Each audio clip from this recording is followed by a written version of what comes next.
ठीक है, शुरू करिए भाई साहब। हम्म सबको मेरा नमस्कार। आज का जो कोटेशन है उसकी संख्या है 5614, 5614। कोटेशन इस तरह से है। मैं तो अब भी पारंपरिक विवाह प्रणाली को प्रेम विवाह प्रणाली की अपेक्षा वरीयता देने का पक्षधर हूँ। मेरे विचार से प्रेम विवाह दो सहमत स्त्री पुरुषों का विशेष अधिकार है, किंतु वह आदर्श स्थिति में किंतु वह आदर्श स्थिति नहीं है। तो ये है आज का कोटेशन जिस पे आज हम चर्चा करेंगे। इस कोटेशन में वर्तमान समय में भारतीय समाज में जो विवाह व्यवस्था है उस पे चर्चा की गई है। तो आज हम ये समझेंगे कि जो कोटेशन में जो बातें कही गई हैं उनका अर्थ क्या है, उनका मतलब क्या है। यहाँ पे कहा जा रहा है कि मैं आज भी प्रेम विवाह की अपेक्षा व्यवस्था विवाह को अधिक महत्व देता हूँ, उसका उसका सपोर्ट करता हूँ, समर्थन करता हूँ।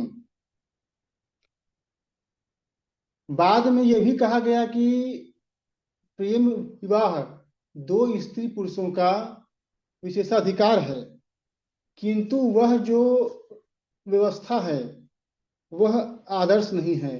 वो जो विवाह है वह आदर्श नहीं है। अब हम इसके बारे में चर्चा करते हैं, इसे समझते हैं। सृष्टि के आदि काल से ही विवाह व्यवस्था का अस्तित्व रहा है। हर समाज, देश, परिस्थिति, हाल में इसका अस्तित्व रहा है, चाहे उसके रूप अलग अलग हों, चाहे वह भारतीय समाज हो या पाश्चात्य समाज। विवाह संस्था किसी न किसी रूप में अस्तित्व में रही है। विवाह व्यवस्था की आवश्यकता इसलिए पड़ती है कि स्त्री पुरुष के बीच संबंध कायम हो, ताकि जो हमारा समाज है एक ढर्रे पे चले, समाज में अनुशासन और नियंत्रण हो, जिससे हमारा समाज आगे बढ़े। इसके अलावे विचार और नैतिकता को रोकने के लिए भी विवाह संस्था का जन्म हुआ। अगर हम भारतीय समाज की बात करते हैं तो प्राचीन काल में हमारा जो विवाह व्यवस्था थी वो आज से बहुत भिन्न थी। हमारे समाज में 8 प्रकार के विवाह का उल्लेख है। इसमें जो शुरू के जो 4 विवाह हैं उन्हें आदर्श कहा गया है, और जो अंतिम के जो 4 विवाह हैं उन्हें अच्छा नहीं माना गया है, लेकिन मान्यता उनको भी दी गई है। अब हम बात करते हैं आज के समाज की। हमारे यहाँ वर्तमान में 2 प्रकार की विवाह व्यवस्था प्रचलित है, जिनमें पहला है व्यवस्था विवाह, दूसरा है प्रेम विवाह। हमारे यहाँ पारंपरिक रूप से व्यवस्था विवाह का ही उल्लेख रहा है, और हम लोग इसी व्यवस्था को अच्छा मानते हैं, और आज भी व्यवस्था विवाह का अस्तित्व है, उसका भी एक दौर है। इस विवाह व्यवस्था में स्त्री पुरुष के बीच जो संबंध बनते हैं उनके माता पिता और उनके परिवार की सहमति से बनते हैं। इसमें जो जो परिवार रहता है उसकी सहभागिता रहती है, और ये विवाह अकाट्य और अनूठा माना गया है। जो भारतीय विवाह व्यवस्था है, जो इसका जो विशेषता है, ये पूरे विश्व में लोग इसे मानते हैं कि हिंदुओं की जो विवाह व्यवस्था है वह अनूठी है, अकाट्य है। परंतु कुछ सालों से हमारे यहाँ जो है प्रेम विवाह का अस्तित्व आया। जो प्रेम विवाह हो रहे हैं वो पाश्चात्य सभ्यता की ही देन है। पाश्चात्य सभ्यता के आने के बाद से हमारे समाज में व्यक्तिवाद का जन्म हुआ, और उसी व्यक्तिवाद ने जो आज का जो प्रेम विवाह है उसको जन्म दिया। ऐसा नहीं है कि हमारे यहाँ प्रेम विवाह होते नहीं थे। प्राचीन काल में या पुराणों में गंधर्व विवाह का जिक्र आता है। ये जो गंधर्व विवाह है, ये आज का जो प्रेम विवाह है उसी का एक रूप है। उदाहरण के लिए शकुंतला और दुष्यंत का जो विवाह था वो गंधर्व विवाह ही था। उस विवाह में स्त्री पुरुष एकांत में समाज से छुपकर विवाह करते थे। जो आज का जो विवाह व्यवस्था है, जो प्रेम विवाह हो रहे हैं, उसमें परिवार की सहमति होती नहीं है, और जो व्यक्तिवाद का जो चलन बढ़ गया उसी के फलस्वरूप लोगों ये भावना जागी। इसके अलावे इसके अलावे जो हमारा राज्य है वो ही इसके पीछे उत्तरदायी है। राज्य जानबूझकर व्यक्तिवाद को, पश्चिमी सभ्यता को, और जो हमारी जो प्रेम विवाह है उसका महिमा मंडन करता है जानबूझकर, और कभी कभी तो गलत तरीके से भी। जो हमारा राज्य है वो अंतर्जातीय विवाह को भी प्रोत्साहित करता है, जिससे परिवार व्यवस्था पे धक्का लग रहा है। जो हमारी परिवार व्यवस्था है वो टूट रही है। अगर देखा जाए तो हमारे भारतीय समाज में जो परिवार व्यवस्था है उसका कितना मुश्किल होता है। हमारे यहाँ जो प्रेम विवाह की जो स्थिति है वो खराब है, वो टिकती नहीं है, जबकि इसकी तुलना में जो व्यवस्था विवाह है वो टिकता है। राज्य इसमें एक नकारात्मक भूमिका निभा रहा है। अगर राज्य को हमारे परिवार व्यवस्था में दखल देने का कोई अधिकार नहीं है। वो कौन होता है हमें बोलने वाला? ये जो राज्य है ये जो हमारे स्त्री पुरुष हैं, जो लड़के लड़कियां हैं, उनको उकसा रहे हैं कि तुम प्रेम विवाह करो। इससे जो हमारे यहाँ जो परिवार टूट रहे हैं, परिवार में कलह बढ़ रहे हैं। अब हमारे यहाँ एक समस्या और है। जब हमारे समाज में जो पारंपरिक समाज है, जब प्रेम विवाह होते हैं तो उसे प्रतिष्ठा का विषय मानकर उसका लोग मुखालफत करते हैं। लेकिन हमारा ये मानना है कि उसका मुखालफत करना तो गलत है, लेकिन उसको जानबूझकर महिमा मंडन करना वो भी तो गलत है ना। तो राज्य को चाहिए कि वो विवाह संस्था में हस्तक्षेप ना करे। इसके अलावा ये कहता हूं कि चाहे विवाह किसी भी तरह से हो, वो उसकी मर्जी है, लेकिन विवाह जो हो वो परिवार और समाज के साथ हो, वो अनुशासित हो। अब जो जो प्रेम विवाह होते हैं, उनके साथ सबसे बड़ी कमी ये है कि लड़के लड़की तो विवाह कर लेते हैं, लेकिन जब उनके बीच में किसी तरह का मतभेद होता है या झगड़ा होता है, तो उसे सुलझाने वाला कोई नहीं होता, वो अकेले रहते हैं। ऐसी स्थिति में वो परिवार टूट जाता है।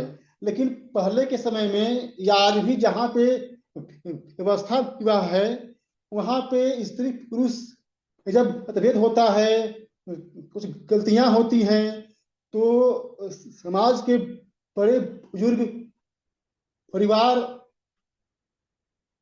वो उसे संभालते हैं, समझाते हैं। इससे जो हमारा विवाह व्यवस्था है वह चलता है, वह टूटता नहीं है। अब इसमें जो बातें हुई हैं उसका निचोड़ यही है कि कोई भी व्यक्ति विवाह कर सकता है किसी से भी, अंतरजातीय करे, अंतर धार्मिक करे या पारंपरिक करे। लेकिन हमारी आपत्ति इस बात पे है कि राज्य को इसमें हस्तक्षेप नहीं करना चाहिए। राज्य इसमें हस्तक्षेप करता है और मीडिया के द्वारा, साहित्य के द्वारा जो प्रेम विवाह है उसको बढ़ावा दिया जा रहा है, जो कि मेरे अनुसार गलत है। इन्हीं बातों के साथ मैं अपनी वाणी को विराम देता हूं। हमने जहां तक विवाह संस्था को समझा, इस विषय को समझा, हमने रखने का प्रयास किया। उम्मीद करता हूं कि जो हमारे साथी हैं आगे चर्चा को बढ़ाएंगे, अपनी राय रखेंगे। धन्यवाद।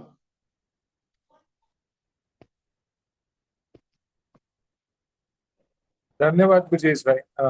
विपुल भाई, और भाई अपनी बात रखें।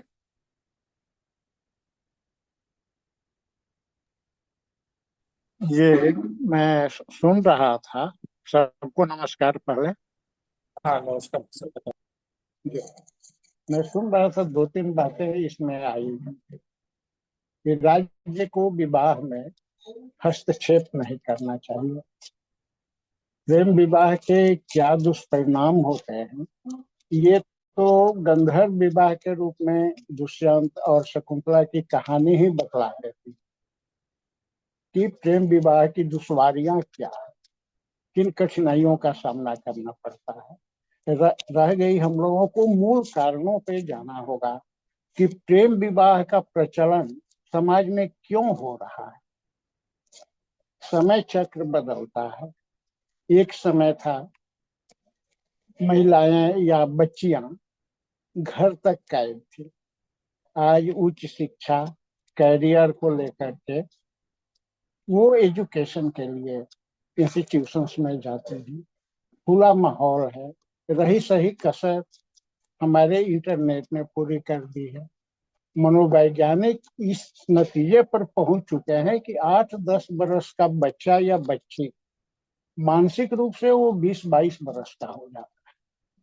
और जब दोनों एक साथ रहेंगे, पढ़ने का क्रम हो या जो भी क्रम हो, तो एक लगाव विकसित होना स्वाभाविक है। और यही लगाव आगे चल करके सो कॉल्ड प्रेम में बदल जाता है। उसको प्रेम कहना मेरी दृष्टि से गलत है। इसलिए गलत है कि हमारे यहाँ प्रेम की जो परिभाषा है हमारे यहाँ जो प्रेम का उदाहरण है राधा और कृष्ण का, तो प्रेम में कोई जरूरी नहीं है कि विवाह हो ही। दूसरी बात रह गई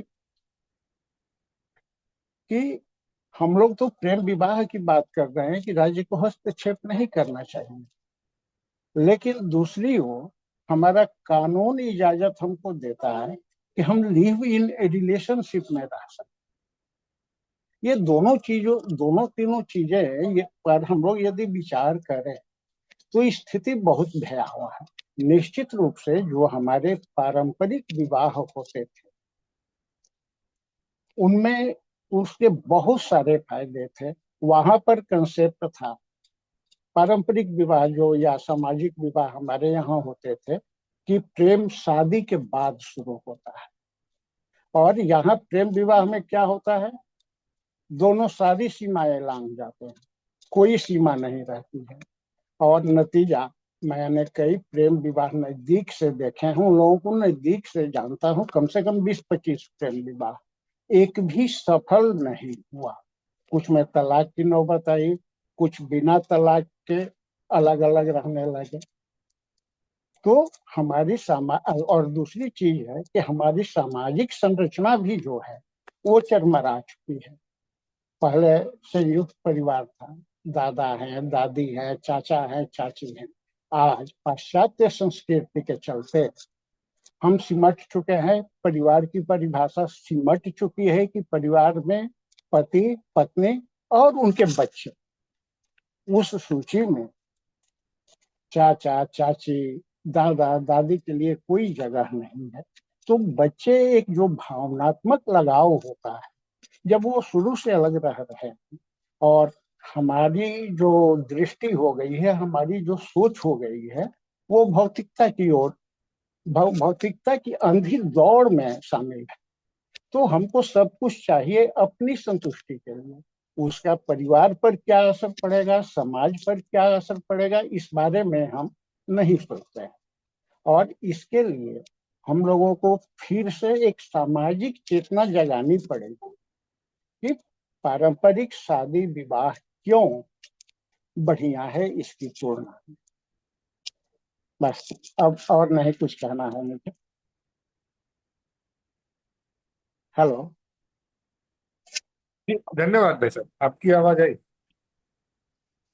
मेरी आवाज वहां मिल रही थी ना? हाँ, एकदम साफ आवाज आ रही थी वैसे, जी। स्पष्ट हो गया।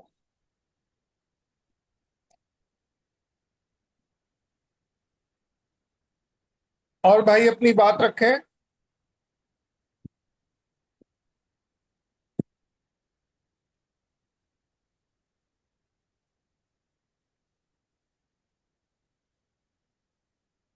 पवनजय जी, माता प्रसाद जी, विपिन जी,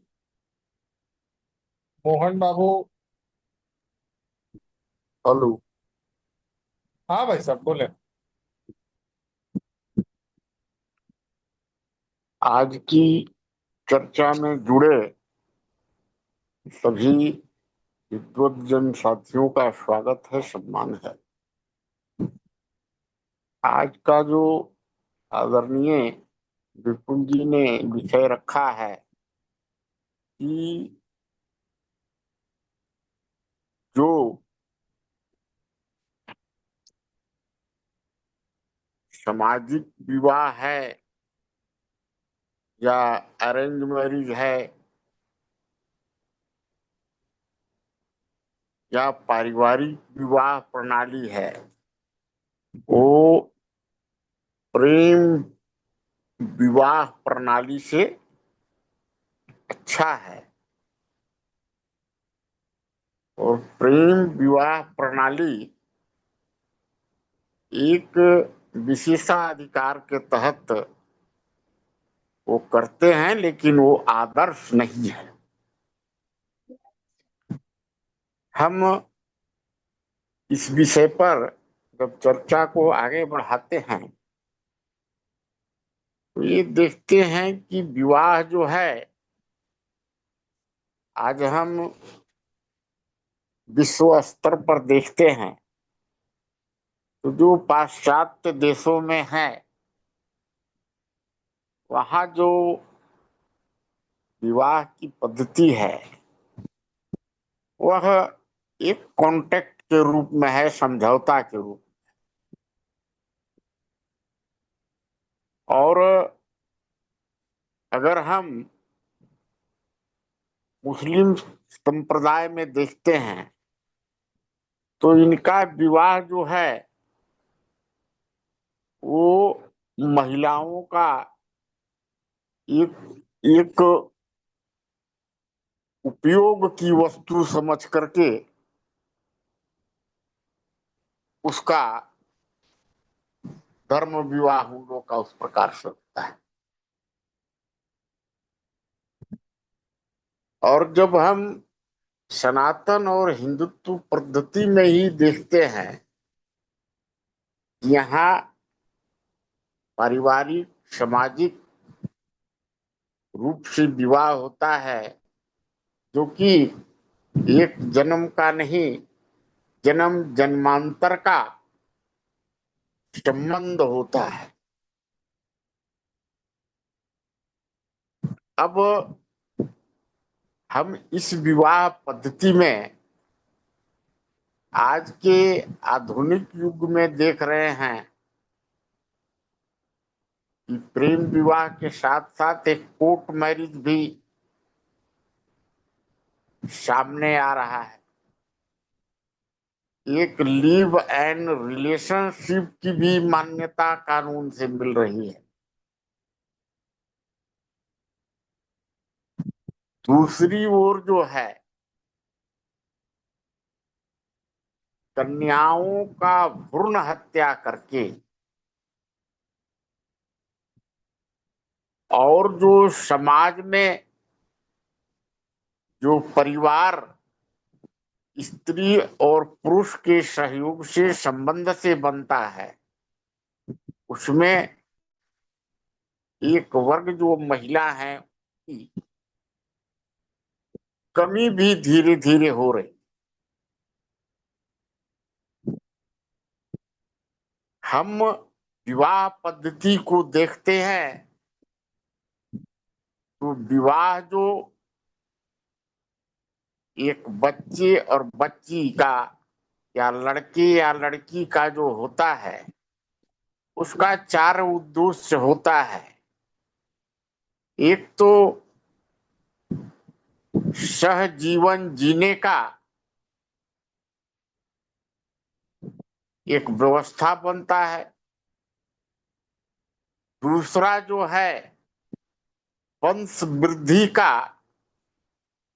और संतान उत्पत्ति का। और जो ईश्वरीय कार्य व्यवस्था है कि आखिर ये संसार कैसे चलेगा अगर जो है सृजन का कार्य नहीं होगा। तो एक विवाह से ये भी कार्य है। और तीसरा जो है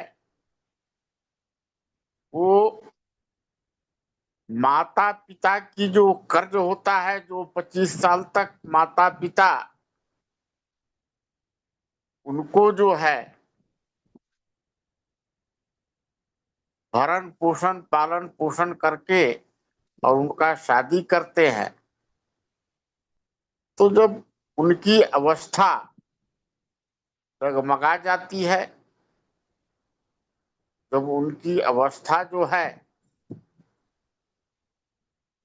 कमाने की नहीं रहती है, तो उनके कर्ज से मुक्ति के लिए उनकी सेवा शुश्रूषा भी करना पड़ता है। और प्राकृतिक रूप से जो एक स्त्री और पुरुष की आवश्यकता होती है, जो प्राकृतिक भूख होती है, उसकी पूर्ति भी करने की एक माध्यम होता है जो सामाजिक और व्यवस्थित होता है।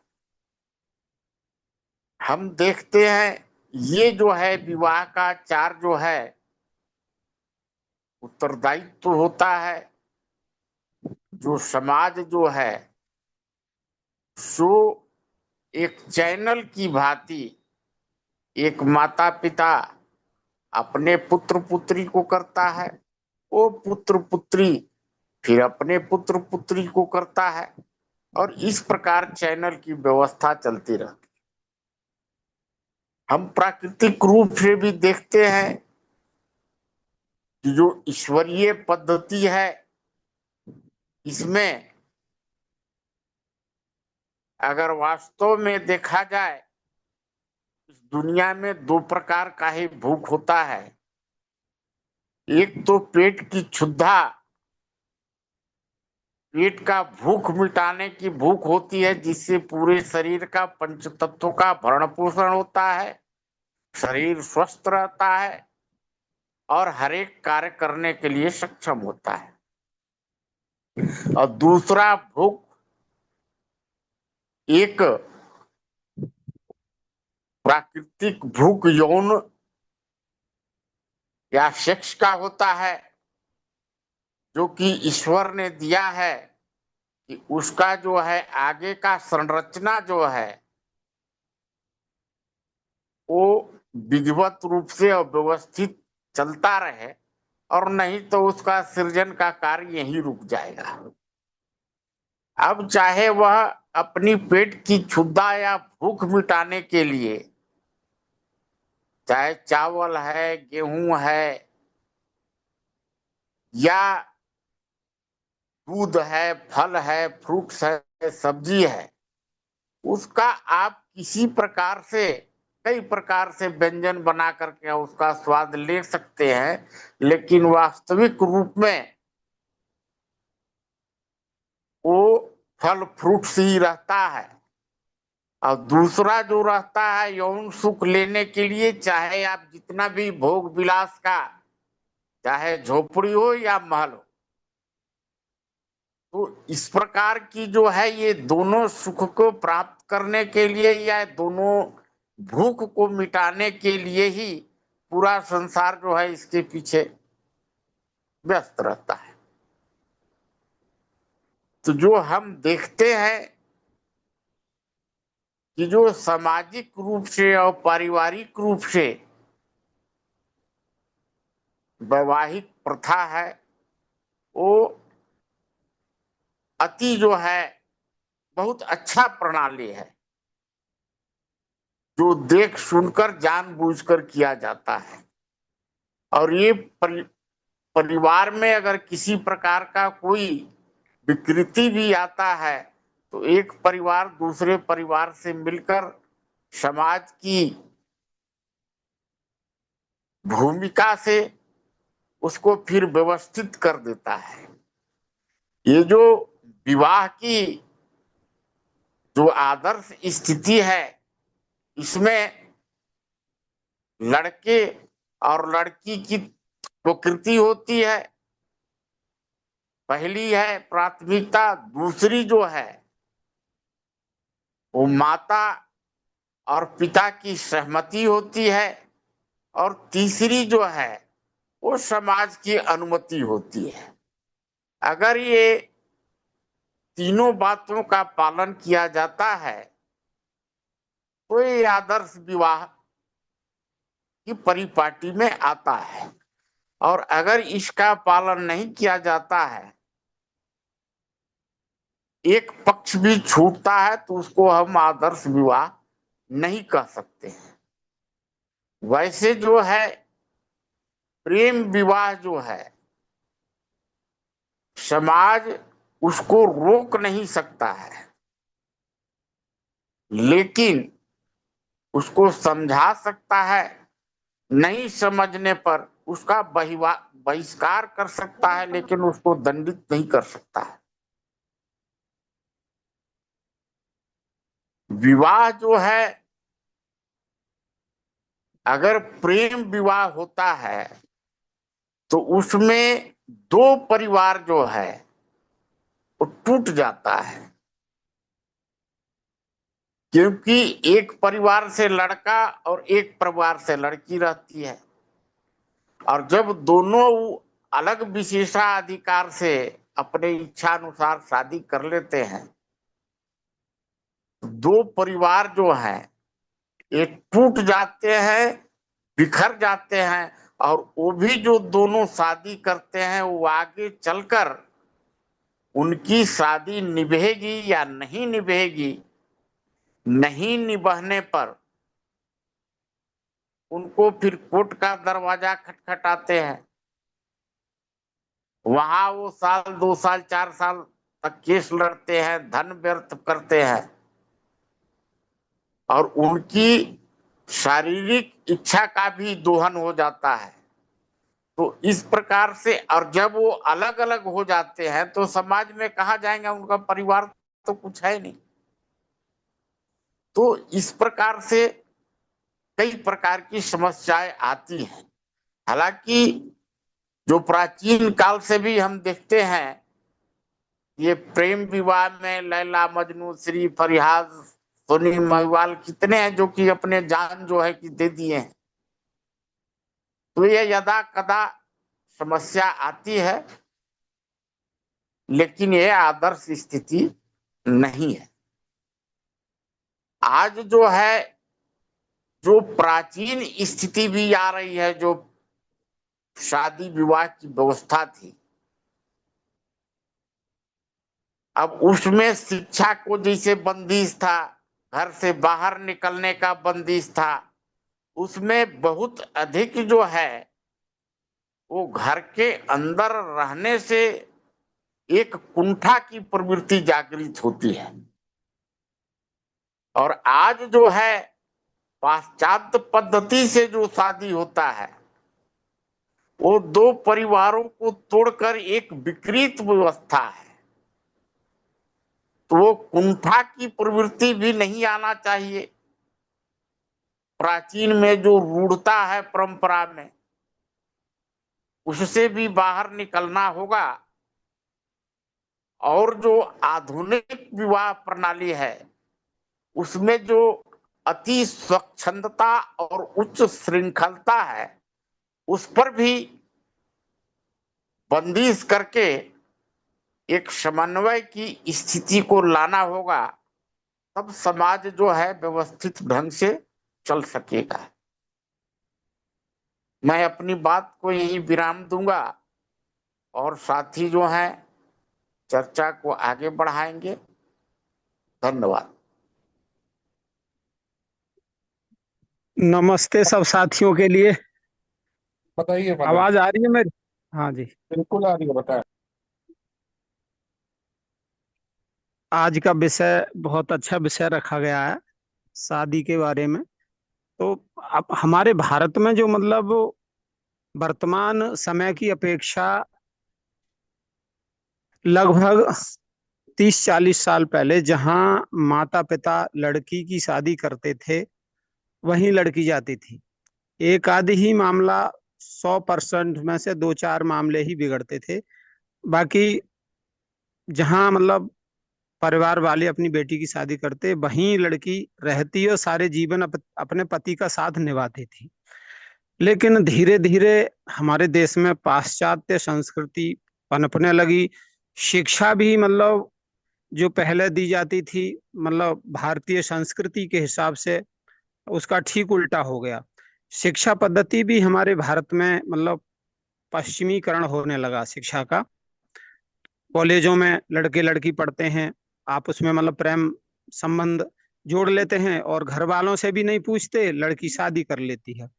तो इस तरह के जो मतलब प्रेम विवाह हैं, वो ज्यादा दिन तक नहीं टिकते। 100 में से 2-4 ही, 10-5 ही मतलब टिकते हैं, बाकी वो टूट जाते हैं।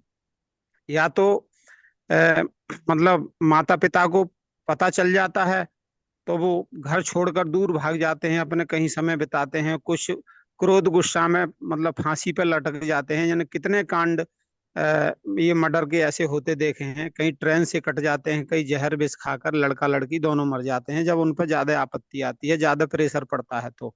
लेकिन जो कोर्ट मैरिज कर लेते हैं, उनकी थोड़ी पुलिस भी सेफ्टी करती है, बचाव करती है हर तरह से।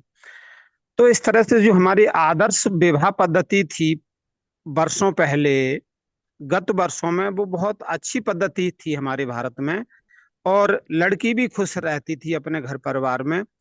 लेकिन अब वो पद्धति तो है, लेकिन लगभग 30% वर्तमान समय में ऐसी शादियां हो रही हैं जो लड़कियां भी शिक्षा प्राप्त करने के बाद, इंटर, बीए, एमए करने के बाद अपने घर वालों से नहीं पूछती और लड़कों के संग जो है शारीरिक संबंध बना लेती हैं, विवाह कर लेती हैं। तो इस तरह की जो है वो भारत में 30% ऐसी विवाह पद्धति जो है वो शुरू हो गई है, कोर्ट मैरिज कर लेती हैं। तो इस तरह से जो है माता पिता भी नाराज रहते हैं। तो उसको मतलब हम एक आदर्श विवाह तो नहीं कहेंगे, लेकिन वो भले ही आपस में शारीरिक संबंध बनाकर संतान पैदा करें, और मतलब उससे समाज में बदनामी तो होती है, लड़का भी बदनाम होता है, लड़की भी बदनाम होती है कि स्वयं शादी कर ली। तो इस अब वर्तमान पद्धति से जो है वर्तमान समय में जो शादी विवाह हैं, जो आज भी मतलब सही, जो लड़कियां सही हैं और माता पिता भी उनकी आचार विचारधारा सही है, तो वहां तो आज भी आदर्श विवाह हो रहे हैं। लेकिन कुछ आदर्श परिवार भी जो हैं, माता पिता भी आदर्श हैं, श्रेष्ठ हैं, उनकी विचारधारा श्रेष्ठ है, लेकिन लड़की कॉलेज में पढ़ने जाती है, वो अपना मतलब प्रेम विवाह कर लेती है। तो ऐसी घटनाएं यदा कदा भारत में होती रहती हैं।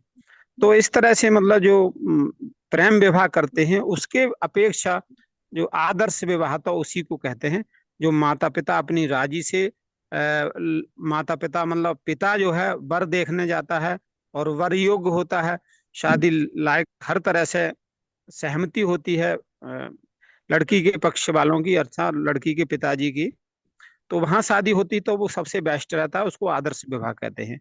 और जे इसको तो जो प्रेम विवाह करते हैं उसको प्रेम विवाह करते हैं लड़का लड़की, उसको आदर्श विवाह हम नहीं कहेंगे, और बाद में लड़का लड़की जो है पछताते हैं। बस इतना ही बोलूंगा मैं। ठीक बात। और कोई भाई अपनी बात रखे?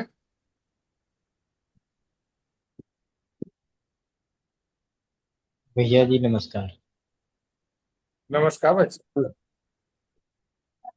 भैया जी आज का जो विषय है बहुत ही सेंसिटिव विषय है। बात ये है कि हम प्रेम विवाह से बेहतर जो संस्कार विवाह है उसको क्यों मानते हैं, या पारंपरिक विवाह है पद्धति जो है हमारी, उस पद्धति को हम ज्यादा बेहतर क्यों मानते हैं? क्या गुण दोष हैं उनमें ऐसे जिनके कारण जो पारंपरिक व्यवस्था है वो आधुनिक व्यवस्था से ज्यादा बेहतर है? इसके लिए मेरे समझ में ये आता है कि जब दो व्यक्ति जुड़ते हैं तो केवल दो व्यक्ति ही नहीं जुड़ते हैं, दो परिवार जुड़ते हैं। दो परिवार जुड़ते हैं तो व्यक्तियों के लिए प्रेम विवाह से बेहतर पारंपरिक विवाह क्यों है? क्योंकि समाज की हमें अनुमति चाहिए होती है। अगर समाज हमें अनुमति नहीं देता है, लड़का और लड़की को अनुमति नहीं देता है, क्योंकि प्रेम विवाह में अनुमति लेते ही नहीं है लड़का लड़की, तो वो एस्टेब्लिश्ड कैसे होंगे? वो समाज में अपना स्थान कैसे प्राप्त करें? क्योंकि समाज उन्हें फिर वो स्थान, जिस स्थान के वो अधिकारी हैं, जो सम्मान या उचित स्थान उनका समाज में है, वो समाज क्यों देगा उन्हें? अर्थात उनका जो मान है या प्रतिष्ठा है उसमें निश्चित रूप से गिरावट आती है और उन्हें अपने जीवन में एक संघर्ष और करना करना पड़ता है जो समाज में स्थापत्य का है। अच्छा, वहीं जब प्रेम विवाह होता है तो परिवार की भी सहमति नहीं मांगी जाती है। भाई परिवार की सहमति, क्योंकि माता पिता से पूछा नहीं, या माता पिता से पूछा, दादा दादी हैं, चाचा चाची हैं, परिवार के अन्य सदस्य हैं, तो वो साधारणतः क्योंकि उनकी एक प्रतिष्ठा होती है, उनका एक स्टेटस होता है, उसके हिसाब से जब सामने वाला परिवार नहीं है तो वो उसके लिए सहमत होते नहीं है कि आप दोनों एक साथ रहें। तो वहां भी परिवार में संघर्ष करना पड़ता है। ये मतलब संघर्ष संघर्ष ही संघर्ष है प्रेम विवाह में। हाँ, इससे एक चीज की होती है कि जब दो व्यक्ति प्रेम विवाह करते हैं तो उनमें आपसी अंडरस्टैंडिंग अच्छी होती है, एक दूसरे की समझ अच्छी होती है। वहीं लेकिन उनके बीच में अगर कहीं कॉन्फ्लिक्ट होता है, कोई ऐसा किसी विषय पर मतभेद अगर उनमें होता है तो उनका सामंजस्य बिठाने वाला भी उनके बीच में कोई नहीं होता। जब पारंपरिक विवाह होता है तो उनमें दोनों के दोनों परिवार होते हैं, समाज होता है। अगर किसी प्रकार का कोई असमंजस की स्थिति दोनों के बीच में, पति या पत्नी के बीच में आती है, तो समाज और घर वाले दोनों ही उसमें अपनी भूमिका का निर्वहन करते हैं और उनके बीच में जो भी असमंजस की स्थिति पैदा करने वाले कारण होते हैं उनको दूर करके उनका जीवन पुनः सुचारू करने में यथासंभव सहयोग करते हैं। तो ये बेहतरी के और माने बेहतर है और ना बेहतर है, ये अपने अपने कारण हैं और उनके फायदे भी हैं तो नुकसान भी हैं। अब एक प्रकार से जैसे राम जी ने किया तो स्वयंवर, वो भी वहां लड़की ने चुना था, लेकिन क्योंकि परिवार की सहमति से, क्योंकि वहां माता पिता ने सहमति दी थी और अनुमति समाज ने दी थी कि आप ऐसी कंडीशन रखो, उस कंडीशन को जो फुलफिल करेगा वो वरण के योग्य होगा। दूसरा अर्जुन ने इसी प्रकार का, दो उदाहरण है, एक कलयुग का है, एक त्रेता का है। उसके बाद भीम ने किया हिडिंबा से भाई, तो ये तो वो गंधर्व विवाह भी नहीं था भाई। गंधर्व विवाह किसी मंदिर में किसी को तो साक्षी मान के करते हैं, लेकिन जब हम किसी को साक्षी माने ही नहीं तो फिर हिडिंबा को भी जब किसी को साक्षी नहीं माना और विवाह किया तो समाज ने स्वीकार तो किया, क्योंकि ताकतवर है व्यक्ति, तो ताकतवर को समाज झुकता है उसके सामने, उसकी सहमति दे देता है उसके निर्णय में। लेकिन आगे उन दोनों में हिडिंबा और भीम एक साथ नहीं रह पाए पूरे जीवन में। वो तो महाभारत युद्ध नहीं होता तो ना घटोत्कच आता, ना बब्रुवाहन आता, ना वो परिचित होते कि हमारे क्या संबंध है, क्या हमारा परिवार है, क्या हमारा अतीत है। तो ये सारी चीजें हैं और इनका प्रभाव व्यक्ति के जीवन पर पड़ता है। जिस प्रकार से हम संस्कार देते हैं, क्योंकि बच्चों को संस्कार अकेला माता पिता नहीं देता है, उसके लिए समाज भी देता है। और सबसे पहले तो दादा दादी, क्योंकि जो हमारा भारतीय परिवेश है वो प्रेम पर आधारित है और प्रेम सभी को चाहिए होता है, और वो प्रेम विवाह में पूरा नहीं मिलता है, आदर्श स्थिति नहीं है, सबका प्रेम नहीं मिलता है, इसलिए कहीं ना कहीं अधूरा है, उसमें कुछ छूट जाता है। इसलिए पारंपरिक विवाह हमारे प्रेम विवाह से ज्यादा बेहतर है मेरे मतानुसार। मेरी बात पूर्ण हुई, आगे और साथी हैं विषय को विस्तार देंगे। धन्यवाद।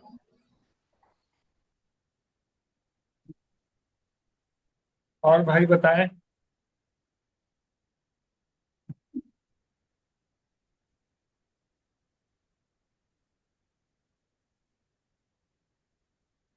लगभग एक जैसी बात आ रही है।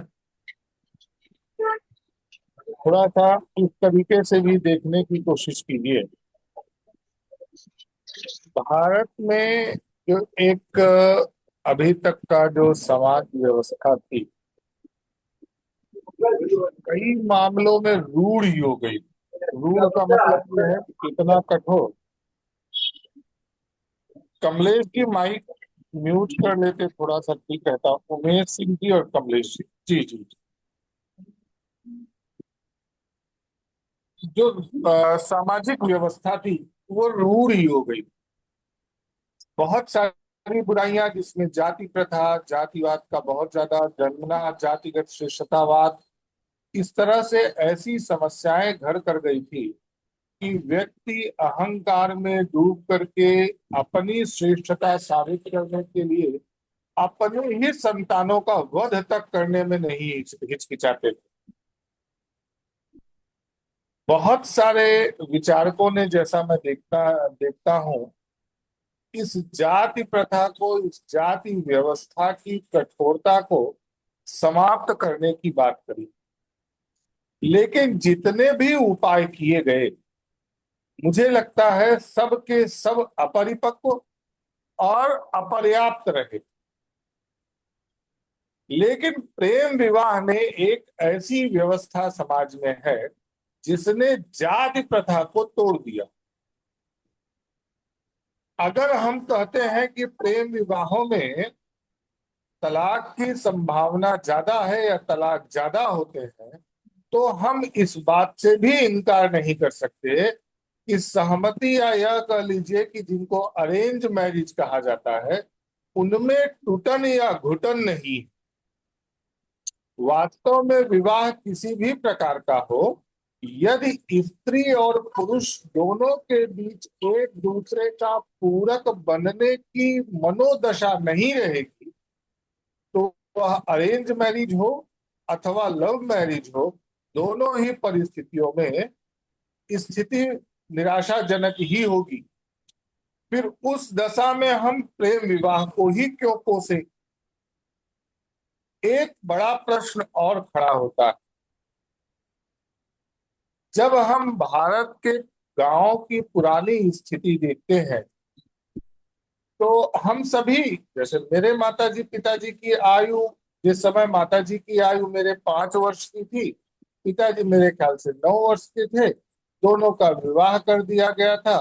गौना 11-12 वर्ष की आयु में माताजी जब हुई, तब पहली बार पिताजी के घर आई, मेरे बाबा के घर आई। और उसके बाद फिर आगे अभी तक मैंने जो सबसे बेहतर कपल देखा है, जोड़े देखे हैं, उनमें से वो एक जोड़ा है।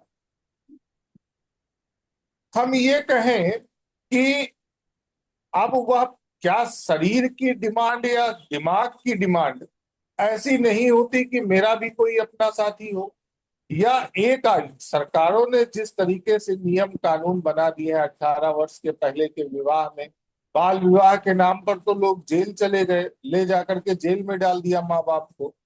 बच्चों के साथ क्या स्थिति बनती है आज, परिस्थितियां आप देखिए।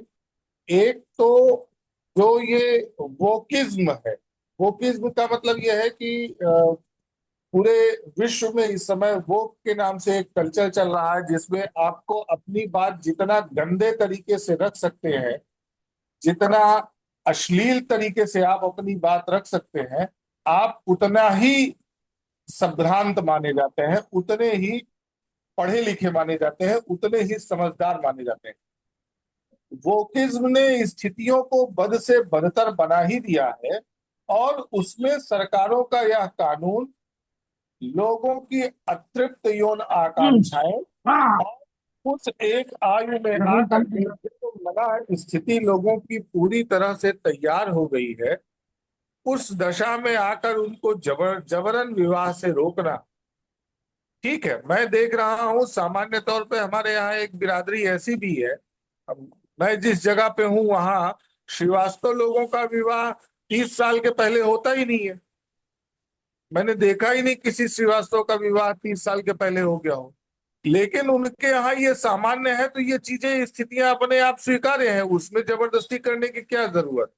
लेकिन बहुत सारे ऐसी भी संस्कृतियां हैं जहां बाल विवाह नहीं तो कम से कम एक अर्ली एज में विवाह करने की परंपरा रही है, और उसको वोकिज्म ने जिस तरीके से युवाओं के मन को जितना खोखला कर रखा है, तमाम तरह की बीमारियां इकट्ठा कर लेते हैं, तमाम तरह की समस्याएं पैदा कर लेते हैं शरीर में, और उसके बाद जब विवाह स्थिति में बदलते हैं तो उस विवाह स्थिति का कोई मतलब भी नहीं रहता, और तमाम तरह की समस्याएं पहले से ही घर कर गई हैं, और वह विवाह फिर चलेगा नहीं। मैं इस बात से बिल्कुल सहमत हूं कि विवाह का मतलब तो तीनों स्तर पे एक स्वीकृति, सहमति और मतलब स्वीकृति, सहमति और सम्मति, यह तीनों स्थितियां तो बहुत आवश्यक।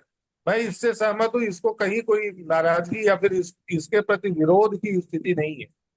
लेकिन मुझे लगता है कि वर्तमान परिस्थितियों में प्रेम विवाह उतना बुरा नहीं है जितना बुरा उसको बताया जाता है। मैंने थोड़ा सा लीक से हट करके, यहाँ सारे लोग इस तरह से बात कर रहे थे, तो मैंने लीक से हट करके एक तर्क रखा है आप लोग इस पर भी कुछ करना चाहें तो कह सकते हैं, नहीं तो अपनी बात कहें। सुनील देव जी कुछ कहना चाहते हैं, बताएं भाई साहब। जी प्रणाम सभी साथियों को। देखिए जो चर्चा की गई है, लेकिन इसमें सार्थक जो है, विवाह का उद्देश्य क्या है, या स्त्री पुरुष का मुख्य कर्तव्य विवाह के रूप में जुड़ करके क्या है।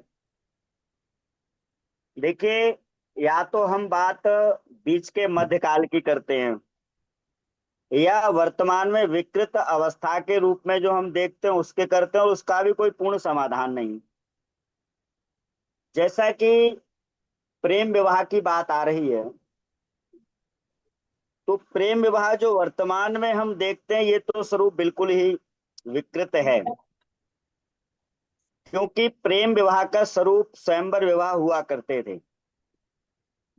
और स्वयंवर विवाह में दो चीजों का बड़ा महत्वपूर्ण रहता था। एक तो गुण कर्म स्वभाव, मुख्य जो धारा है विवाह की और मुख्य स्त्री पुरुष के जुड़ने का, जैसे कि अभी आदरणीय ज्ञानेंद्र जी ने कही थी कि एक दूसरे के परस्पर पूरक यदि नहीं हो पा रहे हैं, तो चाहे वो विवाह प्रेम विवाह है या फिर माता पिता की सहमति के द्वारा है।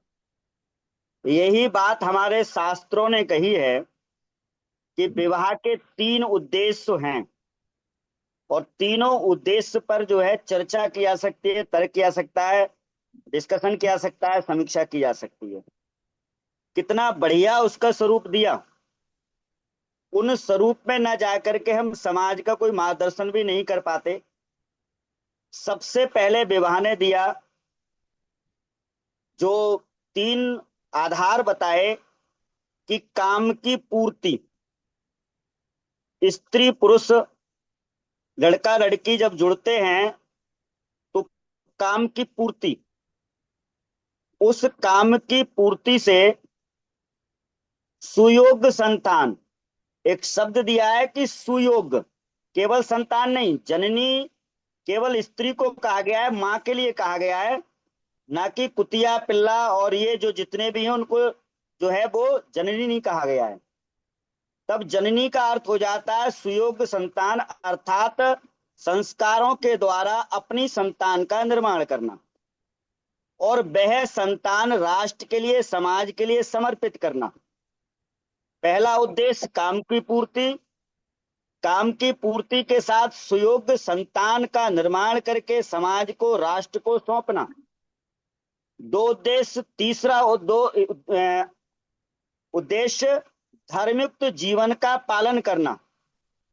अब जैसे ही धर्म शब्द आता है तो कोई अच्छाई ऐसी रहती नहीं है, कोई नैतिकता ऐसी रहती नहीं है, कोई मानवीय गुण ऐसा रहता नहीं है जो उसमें धर्मयुक्त जीवन में आ नहीं जाता, एक ही शब्द में। तो विवाह के तीन उद्देश्य हैं। मैं जानना चाहता हूं, अभी थोड़ी बात कही गई थी प्राचीन व्यवस्था में, राधा का भी किसी ने उदाहरण दिया था। मैं नहीं समझता राधा का कहीं कोई कॉन्सेप्ट विद्वानों के, जो वास्तविक समीक्षा के लोग हैं या जो तर्कवादी है या जो वांग्मय आर्य साहित्य, उसमें कहीं राधा का वर्णन है। जैसे महाभारत में भी कहीं नहीं है, गीता में तो खैर अलग बात है, एक ब्रह्म वैवर्त पुराण उसमें छोड़िए। लेकिन हाँ, स्वाभाविक रूप से कृष्ण के विवाह पे जरूर आ जाइए। तो कृष्ण का विवाह जो है वो रुक्मिणी के साथ हुआ, और कैसे हुआ अगर नहीं पता हो तो लंबी घटना है, 2-4 मिनट लग जाएंगे, मैं आपको कभी बता सकता हूं। दूसरी घटना हमारी वही पृथ्वीराज चौहान के समय की आती है। पृथ्वीराज चौहान संयोगिता के साथ के कौन सा विवाह था? ये दोनों विवाह जो हैं वो प्रेम विवाह ही हैं। प्रेम विवाह का अर्थ यह है कि गुण कर्म स्वभाव, ये प्राचीन वैदिक पद्धति में ये मान्यता दी गई। वैज्ञानिक पद्धति है, कोई समाज का तर्कवादी व्यक्ति, कोई बुद्धिमान व्यक्ति, कोई सभ्य व्यक्ति अगर इन शब्दों को काट दे या वैज्ञानिक दृष्टिकोण से कहीं निराधार सिद्ध कर दे, किसी भी आधार से, तर्क के आधार पर, गुण कर्म स्वभाव, जो अभी एक बात आई थी कि पति पत्नी एक दूसरे के पूरक नहीं है तो जीवन, यहीं से ये आधार शुरू होता है। यदि गुण कर्म स्वभाव पति पत्नी के नहीं मिलते तो चाहे वो कोई सा विवाह करिए, उस विवाह का अर्थ जो है, मतलब उसका जीवन चाहे संतान के रूप में देखिए, या परिवार के रूप में देखिए, या समाज के रूप में देखिए, या आर्थिक परस्पर व्यवस्था के रूप में देखिए, कहीं आपको अच्छा परिणाम प्राप्त नहीं होगा। एक अच्छी व्यवस्था दी, जहां बात आई थी थोड़ी शिक्षा की, तो मैं एक निवेदन और करूंगा। बीच के काल में, जरूर मध्य काल में, जब मुस्लिमों का आक्रमण हुआ, और तब उस समय हमारे समाज में स्त्रियों को रोक दिया गया पढ़ने के लिए।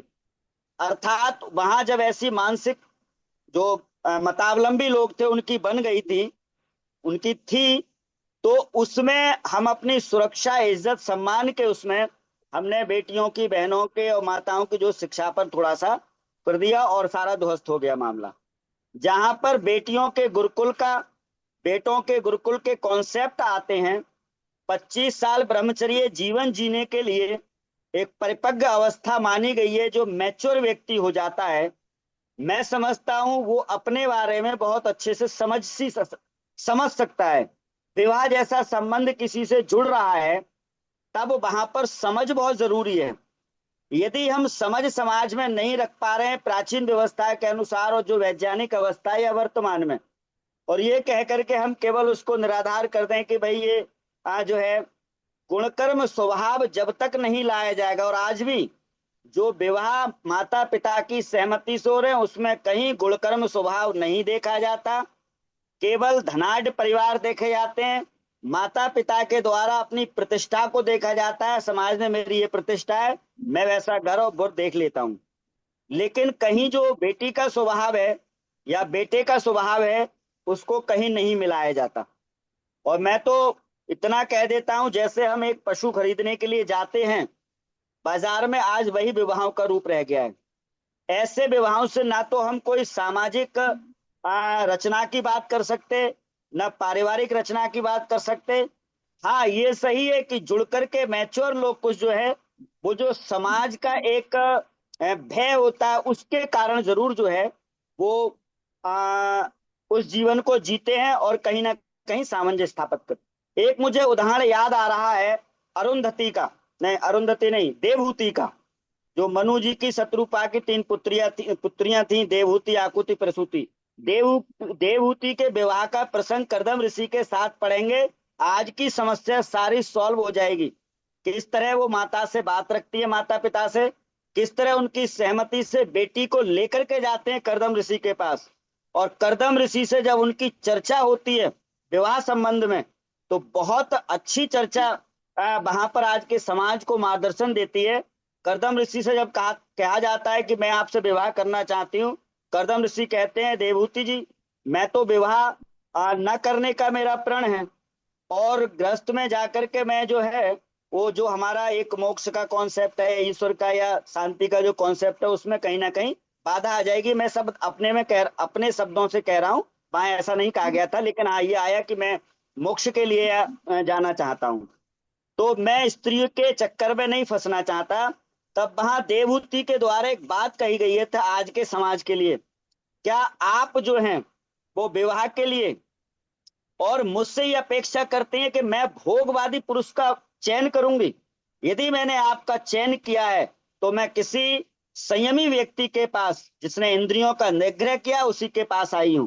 ऐसी हमारी माताएं बहनें हुआ करती थी। गार्गी का उदाहरण, मदालसा का उदाहरण, मैत्रेयी का उदाहरण, बहुत सारे ऐसे उदाहरण, सीता वगैरह के तो ये बहुत सारे हैं ही हैं, जो सब नहीं है ऋषिकाओं के, आप उन सबको देखिए।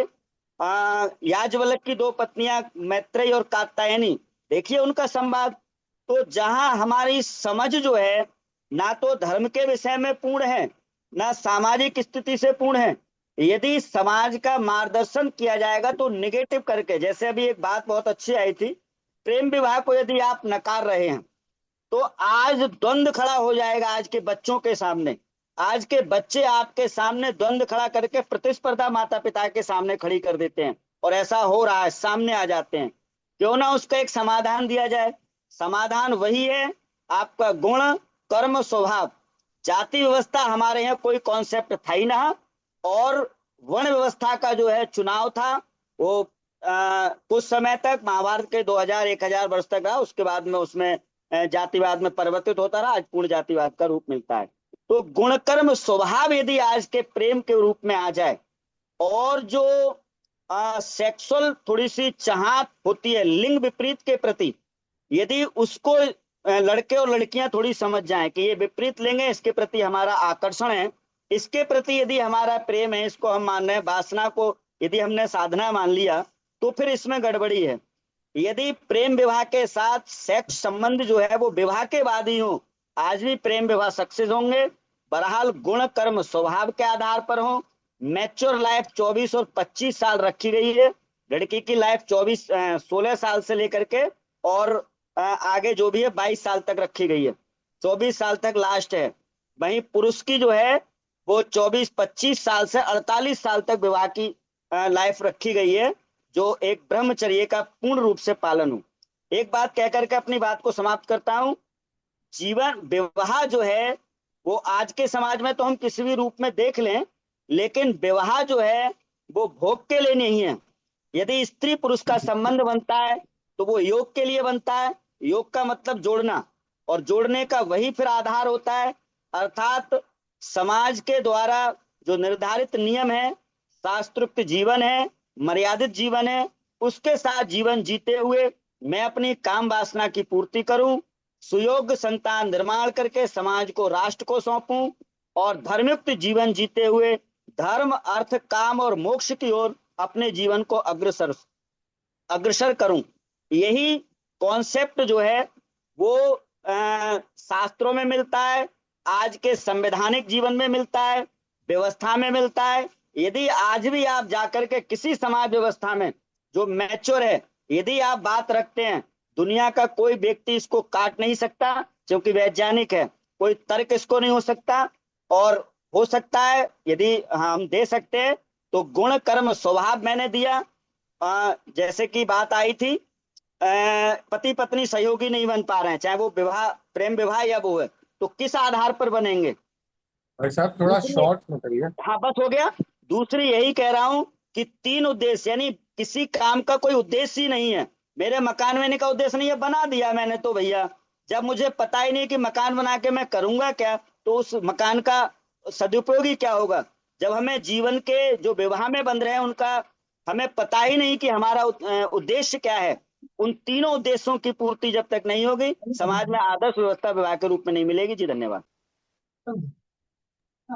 धन्यवाद भाई जी।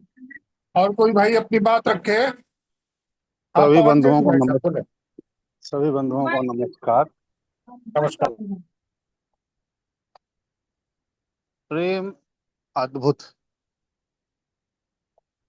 सृष्टि में जीवन में जो सबसे सुखद अनुभूति है वह प्रेम। जिसने मोक्ष को नहीं जाना है, मुक्ति को नहीं जाना है, ध्यान को नहीं जाना है,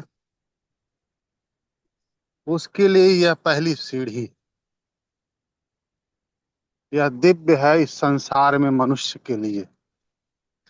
इससे बड़ा सामान्य पुरुष के लिए, सामान्य व्यक्तियों के लिए कुछ हो ही नहीं सकता। प्रेम एक भाव है।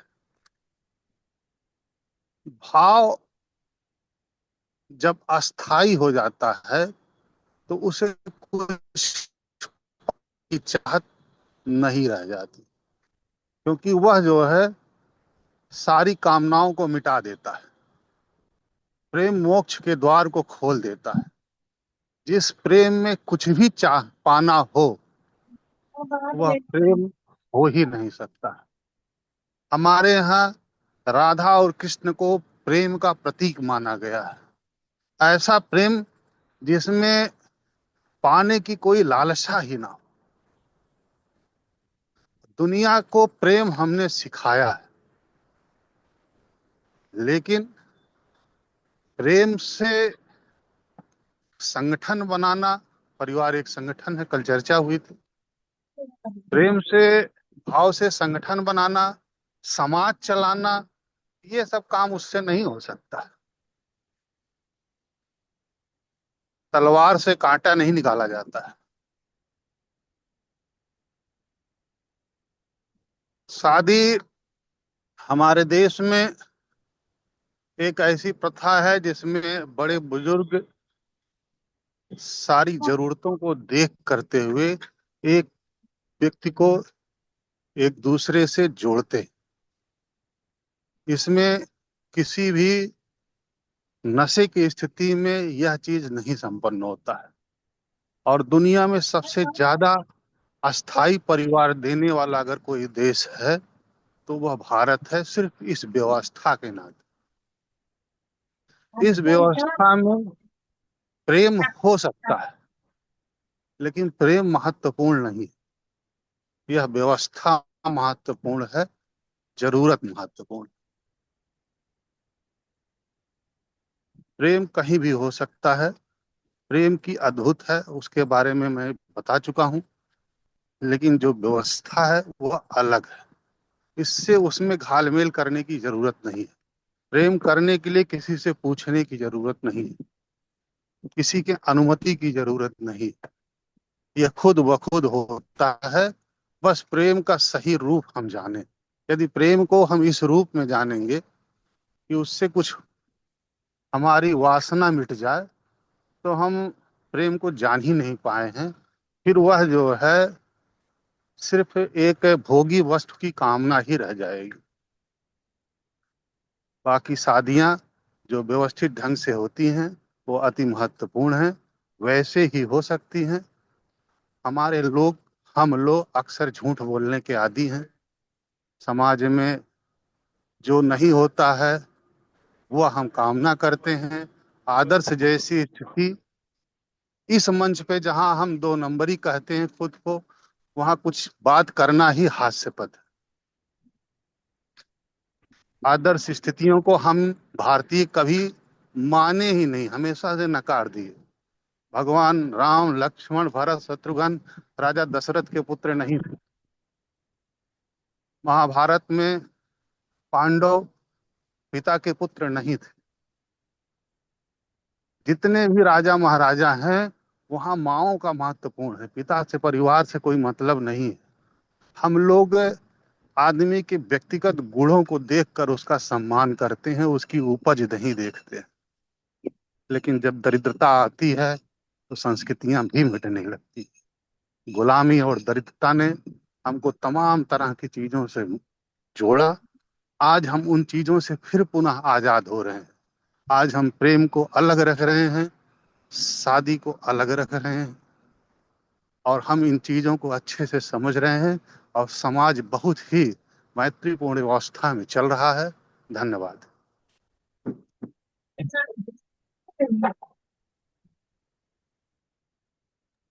और कोई भाई अपनी बात रखे है?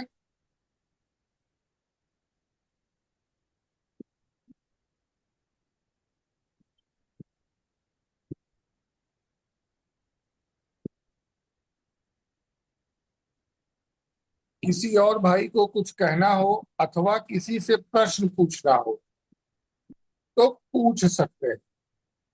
जी भाई साहब, मेरा एक प्रश्न है जी आदरणीय पवन जी भाई साहब से।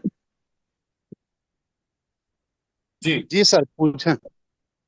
जी, राधा का कॉन्सेप्ट कहाँ से आपने पढ़ा है, या सुनी सुनाई बात कह रहे हैं? भाई साहब, अगर पढ़ने से कुछ सिद्ध होता तो पहलगाम का ये कत्ले काम सबसे सवाब का काम है। काफिरों का कत्ल करना इस्लाम की सबसे जायज बात है।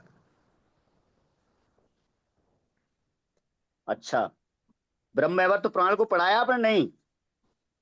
मैंने बताया आपको एक चीज, अगर पढ़ने से हो कुछ गया। सिद्ध होता तो पहलगाम की यह घटना सबसे सवाब का काम है, सबसे जायज काम है।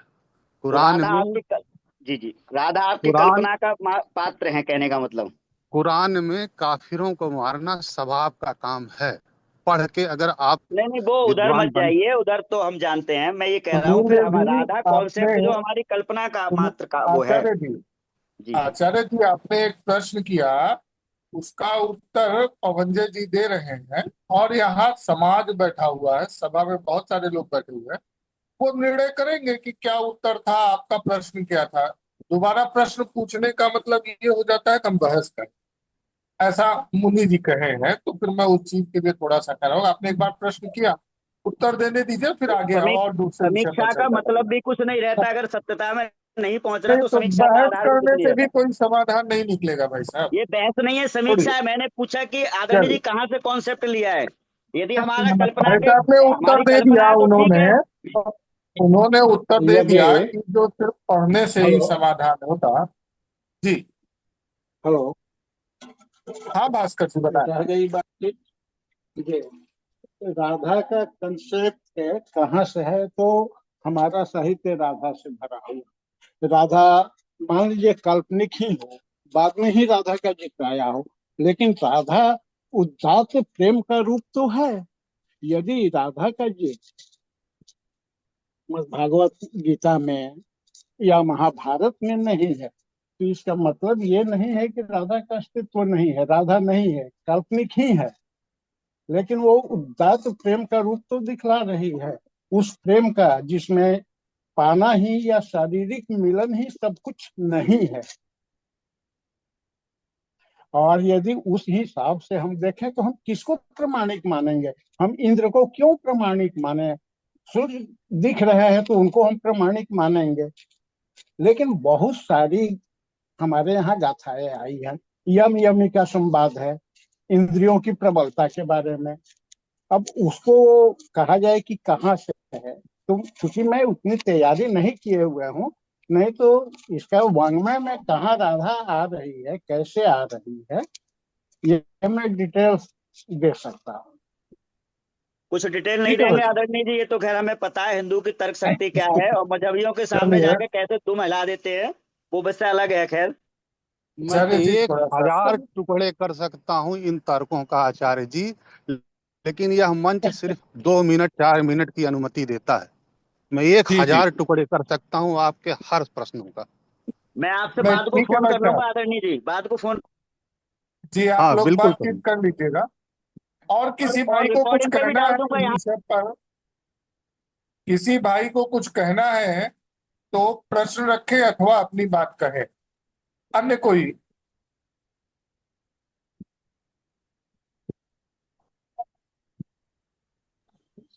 आ, हाँ जी, नमस्कार जी। हाँ आ, नमस्कार नीरू बहन, बताइए। मेरा एक्चुअली मैंने आपका ये लाइन पढ़ा था और मैंने अभी थोड़ा बीच बीच में देखा है, क्योंकि मैं कहीं थी तो अभी आ रही हूँ। वर्तमान लव मैरिज और वर्तमान आदर्श शादी, तो अभी मुझे उनका नाम नहीं याद है, उन्होंने बोला भी था, एक लाइन ठीक बोला था कि शादी चाहे लव हो और चाहे अरेंज हो, अगर उसमें माता पिता का सहयोग नहीं होता या फैमिली का सहयोग नहीं होता तो फिर वो मतलब ठीक नहीं रहता। और आजकल जो चल रहा है वो तो ठीक ही बात है।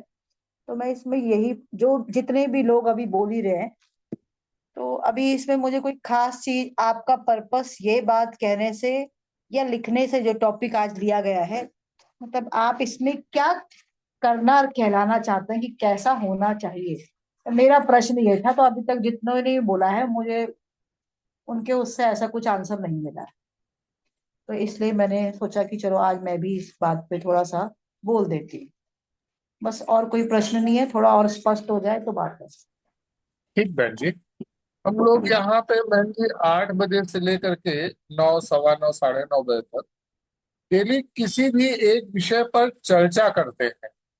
देखिए, सबकी चर्चा से जो बातें निकल के आती हैं वो सिर्फ ये है कि किसी भी परिस्थिति पर आप विचार मंथन को महत्व दें, परिस्थितियों के अनुसार निर्णय लें। ऐसा मुनि जी हम लोगों को सिखाए हैं, और हम लोगों को लगता है कि वही ठीक भी है। इस चर्चा में हमने पूरा प्रयास किया है कि कभी भी कोई निष्कर्ष ना निकाले। मेरा मुनि जी से जो प्रथम परिचय था उस समय भी उन्होंने एक ही हम बात हमसे कही थी कि आप बिना निष्कर्ष निकाले 1 घंटे की चर्चा करिए। मुझे लगा ये तो बड़ी बेकार की चीज है, इससे क्या होगा। लेकिन जब हमने चर्चा करनी शुरू की तब ये महसूस हुआ कि बहुत सारे चर्चाओं से, निष्कर्ष निकालने से चीजें बिगड़ जाती हैं, और चर्चा से कम हमारे पास विकल्प उपलब्ध होते हैं, और उन परिस्थितियों के आधार पे हम विकल्पों के अनुसार निर्णय ले सकते हैं। हमारा पूरी कोशिश रहती है बहन जी कि हम लोग यहाँ कोई निष्कर्ष ना निकालें, चर्चा करें विशुद्ध रूप से विभिन्न आयामों पर, अबाउट 360 डिग्री डिस्कशन यह किसी विकल्प भी एक। बन जाए। जी जी पवन जी बताएं भाई साहब। मैं कह रहा हूँ यह विकल्प प्रस्तुत करने का मंच है। किसी की बात पूर्णतया सही नहीं है, किसी की बात पूर्णतया गलत नहीं है, सब अपनी अपनी बात यहाँ कह सकते हैं। जी जी जी भाई साहब। अब मेरे ख्याल से नीरू बहन जी आप और जुड़ेंगी कार्यक्रम में तो आपको धीरे धीरे और चीजें स्पष्ट होगी। नहीं तो मेरा कहना यह है कि जब कोई समस्या है, हमें भी लग रहा है, और उसका कुछ निदान नहीं मिल रहा है, तो फिर जो आप कह रहे हैं कि उसकी चिंता ना करें, तो उससे क्या फायदा है? सिर्फ हम बात सुन रहे हैं एक दूसरे की। नहीं, फायदा है? है बहन जी। वास्तव में हम अगर किसी समस्या के पे बात कर, मैं आपको थोड़ा सा मेडिकल लाइन से हूं तो मैं थोड़ा अच्छे से इस बारे में बता सकता हूँ। अच्छा। अभी के 10 साल पहले एक ट्रेंड था, डॉक्टर्स के पास आप जाइए तो वो सीधे एक पीपीआई यानी कि प्रोटॉन पंप इनहेलर ऐसी दवा देते थे जो कि आपका पेट ठीक करे। और ये मेडिकल टर्मिनोलॉजी ये मानती थी कि अगर पेट ठीक है तो व्यक्ति की बहुत सारी बीमारियां ठीक हो जाती है। अबाउट लगभग 15 साल पहले आप चले जाइए, 10 साल तो मैंने थोड़ा सा पार पे बता दिया। इधर 15 साल बाद धीरे धीरे चीजें चेंज हुई। आज आप डॉक्टर्स को देखेंगे तो वो एक निश्चित तौर पर प्रिस्क्रिप्शन में एक सेडेटिव होता है जो आपको नींद दिला दे। उनको ये मेडिकल साइंस ये मानता है कि अगर नींद आ गई तो व्यक्ति की बीमारी अपने आप ठीक हो जाएगी। टेंशन से बाहर हो गया, अवसाद से बाहर हो गया तो आदमी की बीमारी ठीक हो जाएगी। मेरे कहने का मतलब सिर्फ इतना है कि दर्द अगर कहीं पर है, कहीं पे कोई समस्या है, तो जरूर वह समस्या कहीं और से पैदा हुई होगी, या किसी दूसरी समस्या का हो सकता है वो प्रतिबिंब हो, जिसको हम बहुत बड़ी समस्या मान रहे हैं। हो सकता है वह सिर्फ प्रतिबिंब हो, और उससे भी बड़ी एक समस्या खड़ी है हमारे साथ, जिसको हम शायद देख नहीं पा रहे हैं या समझने की कोशिश नहीं कर रहे हैं। वहां तक ले जाने की इस चर्चा का उद्देश्य है कि हम वहां तक जाएं। ठीक, और कोई भाई अपनी बात रखे।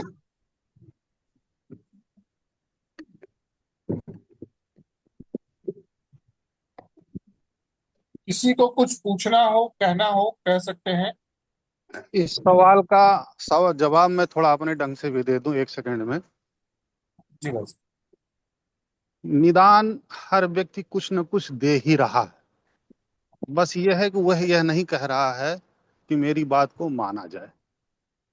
आप भी स्वतंत्र हैं, आपके समझ में जो भी निदान हो, आप भी जहाँ 2-4 मिनट का समय मिलता है, सबको सबको 2-4 मिनट में अपनी बात कहनी है टॉपिक पर, तो सब लोग अपना अपना हिसाब से देते हैं।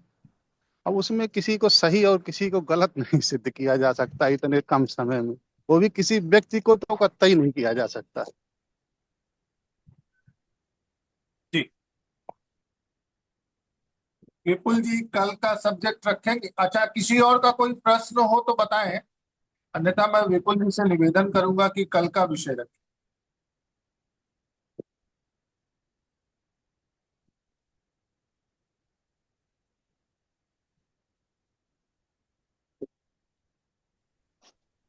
कल का जो उद्धरण संख्या है वो है 5960, 5960। जो कोटेशन है इस तरह से है: प्रकृति की रहस्य असीम है, प्रकृति की अनसुलझे रहस्यों को भूत और सुलझे रहस्यों को विज्ञान कहते हैं। पुराने रहस्यों पर विज्ञान पैदा उठाता है तो नए रहस्य उसके सामने आ जाते हैं। ये है आज कल का टॉपिक। 5,900 5,960। ठीक ठीक ठीक। धन्यवाद विपुल जी भाई साहब। आज की मीटिंग समाप्त की जाए भाई साहब। ज्ञानंद जी भैया जी, वैदराज आहूजा। हाँ वैद्यराज जी बताएं। बस मैं ईयरफोन को चेक कर रहा था, सही है कि नहीं है। हाँ नहीं ठीक है, बिल्कुल माइक टेस्टिंग ओके।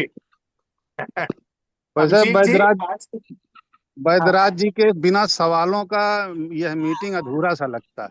अरे मैं जुड़ नहीं पा रहा हूँ भैया, सर्दियां चल रही हैं भानुप्रतापुर में, तो उसी हर कार्यक्रम में जगह भीड़ भानु लगी। प्रतापपुरी नहीं भाई साहब, हर जगह लगन का सीजन है। ठीक। हाँ, यहाँ पर मैं होटल में ऑर्डर मिला हुआ था। जी जी। आप सभी का जुड़ने के लिए बहुत बहुत आभार, धन्यवाद। अभी दूसरी मीटिंग बंद करिए।